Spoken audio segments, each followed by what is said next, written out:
Halo semuanya, selamat datang di Bunda Dongeng. Jangan lupa like dan subscribe ya.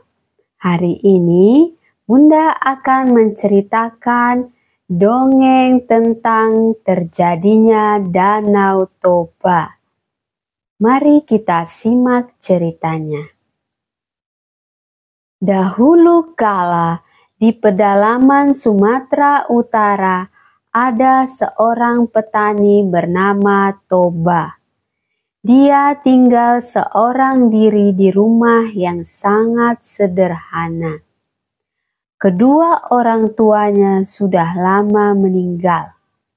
Untuk memenuhi kebutuhan sehari-hari, Toba bercocok tanam di sawah dan kebun peninggalan milik ayah dan ibunya.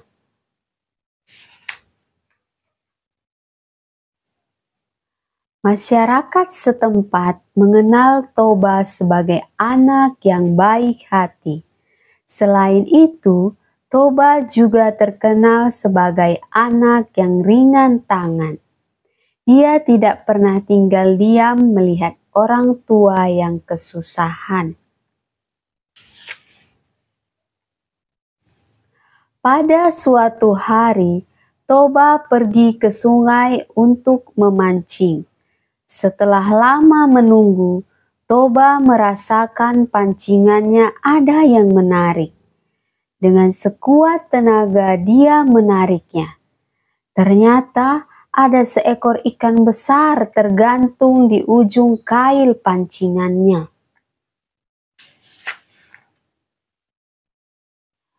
Toba langsung membawa ikan besar itu ke rumah. Sampai di rumah, dia meletakkan ikan itu. Dia pun keluar mencari kayu bakar.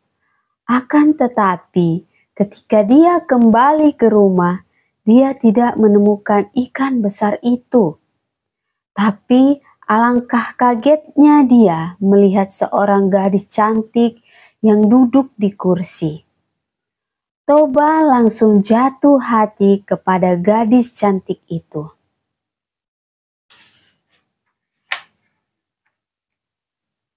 Dia pun mengungkapkan isi hatinya, dan dia mengajak gadis cantik itu menikah dengan dirinya.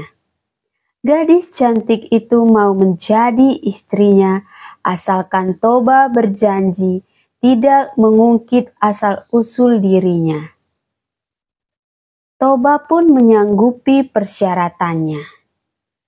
Menikahlah Toba dengan gadis cantik. Dia hidup bahagia dengan istrinya.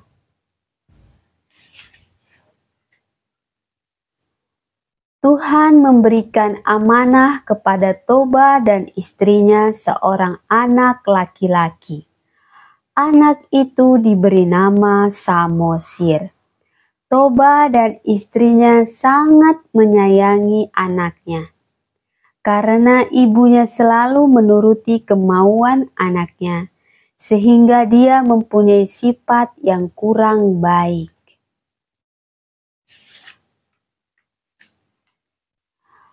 Pada suatu hari, Toba sangat marah sekali terhadap Samosir anaknya, karena dia telah menghabiskan perbekalan untuk dirinya. Toba pun segera memukul anaknya secara bertubi-tubi. "Anak kurang ajar, dasar engkau keturunan ikan yang tidak tahu diri," harik Toba kepada anaknya.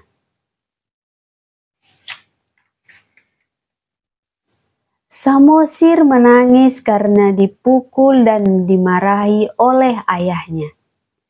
Dia pun segera berlari pulang menuju rumahnya. Sampai di rumah, dia langsung mengadu kepada ibunya bahwa dirinya dipukul ayahnya. Tidak hanya itu, dia juga menceritakan bahwa ayahnya mencaci maki dirinya dan ibunya. Ibunya sedih sekali mendengar cerita anaknya, karena suaminya lupa dengan janjinya. Istri Pak Toba menyuruh anaknya segera berlari ke bukit yang tidak begitu jauh dari rumah mereka. Tidak hanya itu, dia juga menyuruh anaknya memanjat pohon yang paling tinggi yang ada di bukit itu.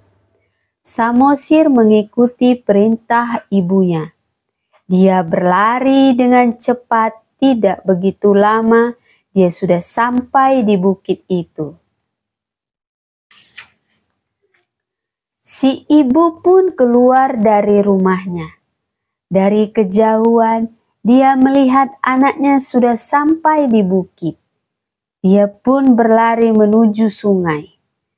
Tidak begitu lama, dia sudah sampai di tepi sungai. Tiba-tiba cuaca berubah dengan cepat. Awan hitam menutupi tempat itu. Petir menggelegar dan hujan pun turun dengan lebat. Istri Pak Toba menceburkan dirinya ke sungai.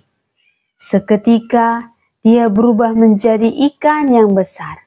Seketika air melimpah ruah kemana-mana. Pak Toba yang melihat gejala alam yang berubah, dia berusaha menyelamatkan dirinya. Tapi usahanya sia-sia belaka karena air terus mengejarnya. Sehingga dia mulai tenggelam oleh genangan air itu semakin luas dan tiba-tiba berubah menjadi danau yang sangat besar. Konon orang Sumatera Utara menamakan danau itu Danau Toba. Itulah kisah terjadinya Danau Toba.